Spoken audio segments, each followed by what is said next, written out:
मित्रांनो crape farming करायचं आहे, परंतु त्यातील फायदा किती, तोटा किती, त्याचबरोबर स्ट्रक्चर आपलं कसं असावं की केलं असं नको आहे. तर हे पाहू शकता, जर इथं आपण पाहिलं तर इथं आपल्याला बेसिक पासून ते ऍडव्हान्स पर्यंत पूर्ण आपल्याला माहिती मित्रांनो आज आपण जाणून घ्यावं. त्याचबरोबर एक खेकडा आपल्याला किती ग्रॅमचा भरावा, त्याचबरोबर खाद्य कोणतं असावं, त्याचबरोबर कशा प्रकारे खाद्य दिलं पाहिजे, आणि आपल्याला जर कमी जागेमध्ये करायचं आहे, टेरेसवरती, बाल्कनीमध्ये अशा ठिकाणी करायचं असेल ते देखील आपण क्रॅप फार्मिंग करू शकतो. कारण आपण शिंपल्याचं वगैरे पाहिलेलं आहे, परंतु क्रॅपचं कधीही पाहिलं नसेल. त्याच विषयी आज मित्रांनो सविस्तर माहिती आपण जाणून घेणार आहोत. आज आपण मित्रांनो आलेलो आहे रंश क्रॅप फार्मिंग वरती. तर रंश क्रॅप फार्मिंगचे ओनर आपल्या सोबत आहेत. तर नमस्कार सर. नमस्कार. तर जो आपण स्ट्रक्चर आपण एक व्हिडिओ अगोदर बनवलेला आहे की टँक मध्ये कसं आपण केलं पाहिजे क्रॅप फार्मिंग, परंतु आपण एक नवीन संकल्पना राबवलेली आहे की याच्यातच एक ऍडव्हान्स मध्ये. तर ते स्ट्रक्चर कसं होतं आणि आता ह्यावरती कसं काय वळलं आहे, कसं सुचली संकल्पना आहे? आता आपला जो पहिला टँक आहे, मेन टँक, जे नॅचरली पद्धतीने केलेलं आहे, त्यात आपलं क्रॅपचं प्रोडक्शन होऊन जातं. त्यात खेकडे वगैरे सगळे रेडी होते, तिथं ब्रीडिंग वगैरे होतं, सगळं होतं. पण त्याच्या अनुषंगाने मी जो आता व्हर्टिकल बॉक्स क्रॅप फार्मिंग जो केलेला आहे कन्सेप्ट, त्यात कसं करतो की एका बॉक्समध्ये एक खेकडा राहतो, सेफ राहतो, त्याचा योग्य आहार मिळतो, म्हणजे इथं मोर्टॅलिटी 0% राहते. आणि दुसरी गोष्ट म्हणजे ज्यावेळेस क्रॅब स्किन सोडतो, त्याला सॉफ्ट शेल म्हणतात, स्किन सोडतो त्यावेळेस तो 1-2-3 दिवस स्टेबल राहतो. त्यावेळेस दुसरा क्रॅब ह्याच्यावर अटॅक करू नये व हा डेड होऊ नये, त्यासाठी आपल्या ह्या बॉक्समध्ये हा सेटअप चांगला आहे. ज्याच्याकडे कमी जागा असते तिथे बॉक्स क्रॅप फार्मिंग, तसेच माझे दुसरे जे स्ट्रक्चर आहे पाईप क्रॅप फार्मिंग मधले, व्हर्टिकल पाईप क्रॅप फार्मिंग, ते सुद्धा केलं तरी चालतं. कमी जागेत आपलं सेटअप होऊ शकतं. ज्याच्याकडे जागा नाही पण त्यांना करायची इच्छा आहे, त्यांनी हे दोन्ही बॉक्स क्रॅप फार्मिंग किंवा पाईप क्रॅप फार्मिंग हे कन्सेप्ट आपण करू शकता त्या तिथं. तर आता आपण सांगितलं की एक जो बॉक्स आपण वापरणार आहे किंवा पाईप वापरणार, यामध्ये आपण सिंगल एकच खेकडा ठेवू शकतो. एका बॉक्स मध्ये एकच खेकडा असतो. तर आपण विचार केला की आपण अगोदर जो व्हिडिओ बनवलेला की माती असो, वाळू असो, अशामध्ये लागतं. तर बेसिक मध्ये आपल्याला खेकडा जो आहे तो डायरेक्ट आपण या पाईप मध्ये किंवा बॉक्स मध्ये ठेवू शकतो का, अगोदर त्या टँक मध्ये ठेवणं गरजेचं आहे? नाही, आपण जर डायरेक्ट, आता मी काय घेतो, जे डायरेक्ट त्या टँक मधून ह्या टँक मध्ये सोडले तर काही फरक पडत नाही. पण कसं म्हणजे काय म्हणायचंय की आता समजा नवीन एखादा सेटअप चालू करणार आहे, एखादा समजा करणार असेल, तर तुमच्याकडून समजा क्रॅब नेला आणि व्हर्टिकल मध्येच करायचा आहे डायरेक्ट, म्हणजे तुमचं कसं आता आपण बघितलेला तो पाठीमागचा, त्या टँक मधून तुम्ही समजा आपण घेतला खेकडा आणि डायरेक्ट शिफ्ट केला तर चालू शकतो? हो, चालू शकतो, काही प्रॉब्लेम येत नाही. पण विषय कसा असतो की आपल्याला तिथं पाण्याचे पॅरामीटर मेंटेन ठेवणे हा सगळ्यात महत्वाचा पार्ट आहे. कारण डायरेक्ट कसं असतं की जो आपला नॅचरल मोठा मेन टँक आहे तिथे पाण्याची क्वांटिटी जास्त असते आणि ते लिमिटेड आहे. म्हणजे एका बॉक्स मध्ये 2 ते 3 लिटर पाणी फक्त बसतं. त्यामुळे पाणी रेग्युलर चेंज करणे किंवा पाण्याचे पॅरामीटर मेंटेन ठेवणे हा तिथला मेन रोल राहतो. कारण की पाण्याची जेवढी क्वांटिटी कमी तेवढी केअरिंग जास्त राहते तिथे. फक्त ह्याचा फायदा काय की आपल्याला एक व्हर्टिकल, ज्याच्याकडे कमी जागा वगैरे असेल तर तिथं आपण हा दोन्ही स्ट्रक्चर, ज्याच्याकडे बाबा मोठे 1 गुंठा 2 गुंठ्याचा टँक बांधायला जागा नाही, अच्छा, त्यांच्यासाठी आपण हे टेरेसवर किंवा तुमच्या पोर्च मध्ये वगैरे सुद्धा आपण हे व्हर्टिकल क्रॅप फार्मिंग करू शकतो त्या. अच्छा, त्याचबरोबर जर विचार केला आपण, म्हणजे हे व्हर्टिकल करायचं असेल आपण, म्हणजे टेम्परेचरचा वगैरे काय इश्यू आहे का? समजा एखादी गॅलरी किंवा बाल्कनी आहे तर जर करायचं असेल आपल्याला, आता कसं आहे, जर टेम्परेचर आपल्याला पाण्याचे टेम्परेचर आपल्याला 25 डिग्री सेल्सिअस टू 35 डिग्री 32 ते 35 पर्यंत शेवट पाण्याचं टेम्परेचर चालू शकतं. क्लायमेटची किती असू दे, पण आपण पाण्याचं टेम्परेचर मेंटेन ठेवतो. त्याच्यापेक्षा जर जास्त हीट व्हायला लागली तर जे शेलचे वरती कवच असतं ते गरम व्हायला चालू होतं, आणि गरम झाल्यानंतर वीक पडून तो डेड व्हायला चालू होतो. त्यामुळे पाण्याचं टेम्परेचर पण आपलं तितकंच महत्वाचं असतं. त्यासाठी आपण फॉगर सिस्टीम पण केलेलं आहे त्या तिथं. अच्छा, म्हणजे फॉगर जर केले तर आपण पाणी करू शकतो, म्हणजे बाल्कनी मध्ये वगैरे. समजा आता वर टेरेस वर केले तर तिथं वरनं कव्हरअप एक 90% शेडनेटनं आपल्याला ते कव्हरअप टेरेस केला करणं गरजेचं राहतं. म्हणजे शेड वगैरे नसलं तरी सुद्धा चालू शकतंय. फक्त वर शेडनेट लावणं का गरजेचं असतं की 90% शेडनेट असेल तर एक 10% ऊन फक्त आत पास होतं. त्यामध्ये जर लावले आपण रावली तर आतलं वातावरण हे कंट्रोल मध्ये राहतं आणि व्यवस्थित राहते. त्यामुळे मॉर्टॅलिटीचा रेशो वगैरे काही येत नाही आपल्या त्यात.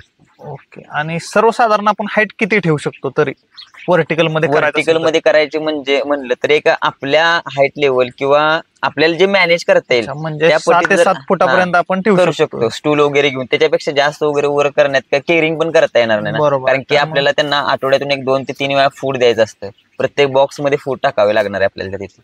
त्यामुळे तिथं हाईटचा पण विचार केला पाहिजे की जास्त वर पण आपण हायटेड करू शकत नाही. म्हणजे एक 7 फूट ठीक आहे, एक स्टूल वगैरे घेऊन आपण तिथं 7 फुटापर्यंत करू शकतो. तसेच विचार केला तर खाद्याचं आपलं शेड्यूल जे आहे ते कसं असावं? खाद्याचं शेड्यूल बघा, आता माझ्या एक्सपिरियन्स नुसार सांगतो, आठवड्यातून 3 वेळा खाद्य देणं गरजेचं आहे इथं. आठवड्यातून 3 तीन वेळा वेळा दिलंच खाद्य. पाहिजे. आठवड्यातून 3 वेळा खाद्य जरी नाही दिलं क्रॅबला, तर काय करतात की मोठे क्रॅब बारके क्रॅबला मारायला चालू करतात. त्यामुळे अच्छा. त्यांचं पोट भरण्यासाठी ते झालं मोठ्या टँक मध्ये, मोठ्या पण टँक आपण इथं जर मध्ये. विचार आणि केला तर व्हर्टिकल मध्ये, हा, सिंगल मध्ये जर त्यांचं वेट ग्रो व्हायचं असेल हा, किंवा त्यांचं वजन जास्त वाढायचं असेल आणि हेल्दी राहायचं असेल, तर आठवड्यातून 3 वेळा योग्य आहार देणं अत्यंत गरजेचं. गरजेचं आहे त्यांना. आणि त्याच्यापेक्षा कमी खाद्य देणे हे त्यांचं वेट ग्रो होतच नाही, वजनच वाढत नाही त्यांचं जर कमी खाद्य दिलं तर. म्हणजे जसाचा तसाच राहणार. आहारामध्ये आपण काय देऊ शकतो? आता आहारामध्ये आपण क्रॅबला मासे किंवा माशांचे वेस्टेज देतो. असे एक 3-4 प्रकारचे वेगवेगळ्या प्रकारचे आपण त्यांना फूड देतो, चेंजेस करून. त्यामुळे ते ग्रोविंगला चांगले पडते. आणि जर खेकडा हा प्राणी कसा आहे, तो व्हेज पण आणि नॉनव्हेज नॉनव्हेज पण आहे. मग तो आपले नॉनव्हेज मध्ये मासे वगैरे, चिकन वगैरे सगळं खातो. व्हेज मध्ये कसं पालेभाज्या वगैरे त्यांना दिल्या तरी चालू अगदी शकतं. चालते. फक्त एक नॉनव्हेज दिल्यानंतर त्यांचं वेट जास्त ग्रो होऊ शकतं. त्याचबरोबर जर विचार केला आपण की अजून एक्स्ट्रा मध्ये जर आपल्याला काय सप्लिमेंट वगैरे द्यावं लागतात का? एक्स्ट्रा मध्ये सप्लिमेंट वगैरे काय द्यावे लागत नाहीत, पण जे फूड देतो ते हायजीन करून व्यवस्थित क्लीन जर दिलं करूनच द्यावं लागतं. कारण की आहे जसं आणून देणं त्यांना योग्य नाही, त्यात बॅक्टेरिया वगैरे असतात, बरोबर आहे. त्यामुळे क्रॅबची मोर्टॅलिटी होऊ शकते त्याच्यामध्ये. त्यासाठी आपण ते हायजीन वगैरे करूनच त्यांना ते फूड वगैरे सगळं देतो. वेट गेन चांगलं होणार. हा. आणि दुसरी गोष्ट म्हणजे कसं की आपण आठवड्यातून ज्यावेळेस 3 वेळा त्यांना फूड वगैरे देतो, त्यावेळेस त्यांचं पाणी चेंज करण्याची पण टेक्निक असते की ज्यावेळेस फूड देतो त्यावेळेस त्यांना आपण दुसऱ्या दिवशी त्याचं पाणी चेंज करणं अत्यंत गरजेचं असतं. तसं पाणी चेंज केल्यानं काय होतं की पाणी एकतर मेंटेन राहते आणि त्याच्यामध्ये अमोनियाचं क्रिएशन वगैरे होत नाही. जर अमोनियाचं क्रिएशन पाण्यामध्ये जर झालं तर क्रॅबची मोर्टॅलिटी होऊ शकते. त्यासाठी आपल्याला पाणी पण मेंटेन, पाण्याचे पॅरामीटर मेंटेन पण ठेवावे लागतात. त्यासाठी फूड दिल्यानंतर पाणी चेंज करणे दुसऱ्या दिवशी अत्यंत आवश्यक आणि गरजेचं असतं. म्हणजे व्हर्टिकल मध्ये करायचं असेल तर म्हणजे आठवड्यातून आपल्याला 3दा खाद्य द्यायचं, 3 वेळेला. 3 वेळेला खाद्य दिल्यानंतर 3 वेळेला पाणी चेंज केलं गरजेचं असतं. त्यात ते पाणी चेंज केल्यामुळे काय होतं, कारण की पाण्याची क्वांटिटी कमी झाली. पाण्याची क्वांटिटी, जिथं पाण्याची क्वांटिटी कमी होते तिथं केअरिंगचं प्रमाण जास्त वाढतं त्या तिथं. त्याच्यामुळे पाणी मेंटेन ठेवणे ह्यात एक गरजेचंच आहे. जर मेंटेन नाही ठेवली तर मग मोर्टॅलिटी होऊ शकते तिथे क्रॅबची. कारण की अमोनियाचं क्रिएशन लगेच होतं, कारण की आपण जे त्यांना फूड देतो हे कच्चं अन्न देतो त्या तिथे. बरोबर. त्याच्यामुळे काय होतं, पाण्यामध्ये तेलकट वगैरे तवंग उतरून ते पाण्याचे पॅरामीटर वगैरे सगळे चेंज होऊन जाते. त्यामुळे पाणी चेंज करणं गरजेचं आहे. आणि जर पाणी चेंज केलं फूड दिल्यानंतर तर आपल्याला स्मेल सुद्धा येत नाही तिथला. अगदी तुमच्या टेरेसवर किंवा घरात शेजारी, आता माझ्या घरात शेजारीच तरी याचा कधी स्मेल येत नाही, कारण का की आपण फूड दिल्यानंतर त्यांचं पाणी वगैरे चेंजेस करतो दुसऱ्या दिवशी. हे जे बारकाव्या जपणं गरजेचं आहे. त्यामुळे बारकावे जपल्यामुळे काय होतं, क्रॅब मोर्टॅलिटी पण होत नाहीत, व्यवस्थित सेट होते, सगळं सेट होतं त्यांच्यामध्ये. अच्छा. आता जो आपण हे जे स्ट्रक्चर केलेलं आहे की आपण पाहिलं 2-3 स्ट्रक्चर, तर यामध्ये आपल्याला काय काय पाहायला मिळते? हॅचरी, अजून काय तुम्ही म्हणला? आता मी जे केलेलं, एक तर आपला नॅचरल मेन टँक आहे, दुसरं एक बॉक्स क्रॅब फार्मिंग एक आहे, आणि तिसरं एक जे केलेलं आहे ते व्हर्टिकल पाईप क्रॅब फार्मिंग केलेलं आहे. तो एक स्ट्रक्चर आहे, ते जरा वेगळाच नाविन्यपूर्ण स्ट्रक्चर आहे ते. आणि एक जे चौथं आपलं जे केलेलं आहे ते हॅचरी केलेलं आहे. हॅचरी म्हणजे काय, पिल्ल्यांची आपण पैदास करतो. अच्छा. जसं तिथं फिमेल वगैरे ठेवतो त्या तिथं.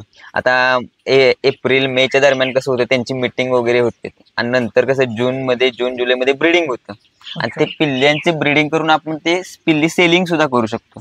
कारण की आय थिंक माझ्या मते फ्रेश वॉटर क्रॅबची हॅचरी आपल्या इथं महाराष्ट्रात तर कुठं नाही. ते आपण एक संकल्पना नवीन उभा केलेला आहे की फ्रेश वॉटर क्रॅबची हॅचरी, त्याच्यापासून आपल्याला छोटे छोटे सीड्स पण मिळतील आणि सीड्स सेलिंग करता पण येतील त्याच्या. म्हणजे कुणाला हवा असेल तरी तुमच्याशी कॉन्टॅक्ट केल्यानंतर तुम्ही सीड देखील देऊ. आता माझे सेलिंग होते सगळे क्रॅब. माझे जे क्रॅब आहेत म्हणजे पाळाय जातात, संगोपनासाठी जातात, ते कसे असते 100 ते 150 ग्रॅमचे मेल फिमेल जे ॲडल्ट क्रॅब असतात ब्रीडिंग वाले, ते आपण सेलिंग करतो इथं. पण मी अजून एक कन्सेप्ट काय केलंय की जे आता पिल्ले वगैरे सेलिंग केलं तर पुढच्या व्यक्तीला त्याचा फायदा पण होईल. त्यासाठी आपण हॅचरीचा स्ट्रक्चर आता उभा केलेला आहे, त्याचा फायदा आपल्याला घेता येईल. होऊ शकतो. तर आपण व्हर्टिकल मध्ये जर पाहिलं, तो टँक आपला जुना जो आहे तो टँक आणि व्हर्टिकल मध्ये सर्वसाधारण वेट किती आपल्याला पाहायला मिळतं खेकड्यामध्ये? आता मी माझा जो टँक आहे, नॅचरल टँक केलेला आहे, मेन टँक मोठा पहिला जो आहे तो, त्याच्यामध्ये आतापर्यंतची मी आता एक 4-5-6 महिन्यामध्ये मी जवळजवळ एक 1800 ते 1900 किलो खेकडे सेलिंग केलेले आहेत. मग जवळजवळ एक समथिंग 1.5-2 टनापर्यंत मी खेकडे आता त्यातले सेलिंग केलेले आहेत. हायएस्ट वेट मला त्याला 630 ग्रॅम एका खेकड्याचं भेटलेलं आहे. 630 ग्रॅमचा एक शेवटचा, हा त्याच्या आतले सगळे भेटलेले आहेत खेकडे. 630 ग्रॅम पर्यंत झालं. 1 ते 1.5 वर्ष काम करता याच्यामध्ये, त्या हा. 630 ग्रॅमचा अजून इथून पुढे देखील वाढू अजून शकतो. आपण अजून आपले त्यात जवळजवळ अजून एक टन वर तर आपल्याला अजून एक माल आहे, तो या सेलिंग करून परत आपल्याला जून मध्ये ब्रीडिंग साठी आपण तो ठेवणार आहे बाकीचा, म्हणजे पुढच्या लॉटला आणि सेलिंग करता येतो. ते क्रॅब फार्मिंग हा बिझनेस अत्यंत खूप चांगला आहे, पण कसं असतं की माणसांचे बघण्याचा दृष्टिकोन वेगळा असतो. म्हणजे आपल्या इकडची माणसांची सवय काय असते की फक्त सेटअप उभा करायचा, परत बघायचं. एकदा क्रॅब सोडले की सगळ्यांना काय वाटते त्यात तयारच होते, पण त्यांना योग्य आहार देणे, परत पाण्याची पॅरामीटर मेंटेन ठेवणे, हा सगळ्यात त्यातला इम्पॉर्टंट टास्क आहे. कुठल्या कंडिशनला काय केलं पाहिजे, सोडताना देखील ते खेकड्यावरती लक्ष ठेवणं. हा, स्किन सोडतो खेकडा. आता कसं असतं नॅचरल टँक मध्ये खेकडा ज्यावेळी स्किन सोडतो त्यावेळेस तो एका ठिकाणी लपून बसूनच स्किन सोडतो, कारण की ओपन येऊन तो स्किन कधी सोडत नसतो त्या तिथं, कारण की दुसरा खेकडा ह्याच्यावर अटॅक करू शकतो ना. त्यासाठी तो तिथं आत एका खाली दगडाखाली वगैरे, त्यासाठी आपण ते स्ट्रक्चरच बनवलेलं आहे ना तसं, ते लपून वगैरे बसून. हा, त्यामुळे तिथे एवढं शक्यतो सापडत, क्वचित एखादा सापडतो, त्यामुळं काही प्रॉब्लेम येत नाही. म्हणजे त्या टँक मध्ये आपल्याला 630 ग्रॅमचा खेकडा एक सापडलेला आहे, परंतु इथं तुमचं टार्गेट काय आहे की सर्वसाधारण किती ग्रॅमचा सापडू शकतो? आता ह्याच्यात मी काय केलेलं आहे की कसं असते, आपले जे फ्रेश वॉटरचे क्रॅब आहेत, ते फ्रेश वॉटरचे क्रॅब जास्तीत जास्त एक 600-700 ग्रॅम पर्यंत होऊ शकते, त्याच्यापेक्षा मोठे होऊ शकत नाहीत. का होऊ शकत नाहीत? लिमिटेड. कारण की जो मोल्टिंग प्रोसेस असते, मोल्टिंग म्हणजे कसं, खेकडा हा स्किन सोडत असतो. ज्यावेळी स्किन सोडतो, स्किन सोडला तर त्याचं वेट गेन होत असतं आणि तो एरिया वाढत असतो, म्हणजे कवच वाढत असतं, शरीर वाढत असतं त्याचं, स्किन सोडली तर. आणि आपले हे जे क्रॅब आहेत फ्रेश वॉटरचे, ते जास्त मोल्टिंग करत नाहीत, लिमिटेड करतात. जे जसे समुद्रातले जे क्रॅब आहेत त्याला ग्रीन मड क्रॅब आहे. अच्छा. तो ग्रीन मड क्रॅब समुद्रात जो आहे तो कसं करतो, महिन्याला मोल्टिंग करतो. तसे आपले हे क्रॅब, म्हणून तो जवळजवळ 1.5-2 किलो क्रॅब होतो, 2 किलो पर्यंत क्रॅब जाते ते. तसे आपले हे सारखे मोल्टिंग करत, त्यामुळे त्यांचं वेट हे लिमिटेडच राहतं. आणि ह्यांची लाईफ सायकल पण किती असते, एक जर फिमेल असेल तर एक 3 वर्षापर्यंत जगू शकते त्यातली फ्रेश वॉटरची, मेल असेल तर 2-2.5 वर्षापर्यंत फक्त जगतो, कारण की ह्याची लाईफ जास्तच नाही त्यांची खेकड्यांची, कारण की मोल्टिंग करायचे संपले की ते एजेड होत जातात बरं तिथून पुढे. त्यामुळे आपल्याला हे 700 ते 800 ग्रॅम लास्ट 600-700 पर्यंत ठीक आहे, कारण की त्याच्यापेक्षा तर मी तर अजून काय माझ्या बघण्यात आलेलं नाही मग खेकडा. तर विक्रीसाठी काय सेटअप केलेला आहे तुम्ही? आता विक्रीसाठी कसं असतं, आपलं जो नॅचरल टँक असू दे, आपण त्यातून काय करतो, हे जे टँक सेटअप आहेत आपण त्यातनं काय करतो, स्टोरेज टँकला स्टोरेज टँक मध्ये आपण खेकडे शिफ्ट करतो. त्यासाठी आपल्याला क्रॅब सेलिंग जर करत असेल तर स्टोरेज टँक बांधणे अत्यंत आवश्यक असतं, कारण की कसं असतं, जसे ऑर्डर आहे 50-100 किलो, जसे आपण वन टाइम त्यात पकडू शकत नाही, जसे ऑर्डर येते तसं आपण त्याच्या 2-3 दिवसात टाइम पिरियड घेऊन स्टोरेज टँक मध्ये शिफ्ट करतो आणि इथून वेट करून पॅकेजिंग करून आपण ते त्यांना ट्रान्सफर पाठवतो. आपलं जे क्रॅब आहे ऑल इंडियामध्ये सगळीकडे आपण क्रॅब सप्लाय करतो पूर्ण. तर आपण जो हा सेटअप पूर्ण पाहिला तर ओव्हरऑल आपल्याला खर्च किती आलेला आहे आणि उत्पन्न किती पाहायला मिळतं? आता ओव्हरऑल हे आपल्या पूर्ण स्ट्रक्चरचा खर्च जर म्हणला तर एक आपल्याला एक 2.5-3-4 लाख रुपये आपल्याला पूर्ण स्ट्रक्चर खर्च गेलेला आहे. म्हणजे आपल्या ह्या टँकला, आधीच्या टँकला एक 3 लाख रुपये धरलं, हे नवीन जे बांधलेलं ह्याला आपण समजा एक 2 लाख रुपये केले, म्हणजे 5 ते 6 लाख रुपये खर्च आलेला आहे. आणि उत्पन्न आपल्याला सरासरी उत्पन्न आपल्याला ह्याचं पूर्ण एका वर्षानंतर जे उत्पन्न मिळतं आपल्याला 1 ते 7 ते 8 लाख रुपये पर्यंत उत्पन्न ह्याचं जातं. आणि जो हे खर्च आला स्ट्रक्चर ते वन टाइम खर्च आहे, तिथून पुढे आपलं प्रॉफिट मध्ये राहणार काय नाही. आणि ते 7 ते 8 लाख रुपये आपल्याला उत्पन्न मिळतं, त्यामध्ये खर्च आपल्याला खाद्यावरती किती जाऊ शकतो? आता खाद्याचा खर्च कसा आहे, शक्यतो आपण ह्यांना वेस्टेज घालतो, ते वेस्टेज फ्री ऑफ कॉस्ट मिळत असतं. पण कधी तर आपण एक चांगलं फूड म्हणून ते विकत देतो, त्यासाठी आपण एक 20-25 हजार रुपये पकडले तरी चालतं वर्षाकाठी आपल्याला 20-25 हजार रुपये आपण खर्च खाद्यावरती होणार आहे. वन टाइम इन्व्हेस्टमेंट 5 ते 6 लाख रुपये, उत्पन्न आपल्याला 7 ते 8 लाख रुपये वर्षाखेर मिळू शकतं, जर एवढं स्ट्रक्चर आणि असं योग्य नियोजन असेल तर. तर मित्रांनो, जर तुम्हाला हवा असेल क्रॅब, हॅचरी देखील आहे, त्याचबरोबर सीड देखील मिळेल या ठिकाणी, त्याचबरोबर आपल्याला ढाब्यासाठी किंवा हॉटेलसाठी जर पाहिजे असेल खेकडा तो देखील मिळेल. तुम्ही नंबरवरती कॉन्टॅक्ट करू शकता, त्याचबरोबर डिस्क्रिप्शन मध्ये नंबर दिलेला आहे, तुम्ही कॉल करून मित्रांनो कुठेही खेकडा मागू शकता. कशी वाटते इन्फॉर्मेशन जर सांगा, त्याचबरोबर अजून काही शंका राहिली असतील तर कमेंट बॉक्स रिकामा आहे, कमेंट करू शकता. अजूनही आपण भरपूर व्हिडिओ या ठिकाणी या क्रॅब फार्मिंग वरती बनवू शकतो. कशी वाटते इन्फॉर्मेशन जर सांगा, व्हिडिओला लाईक शेअर, चॅनलला सबस्क्राईब करायला विसरू नका.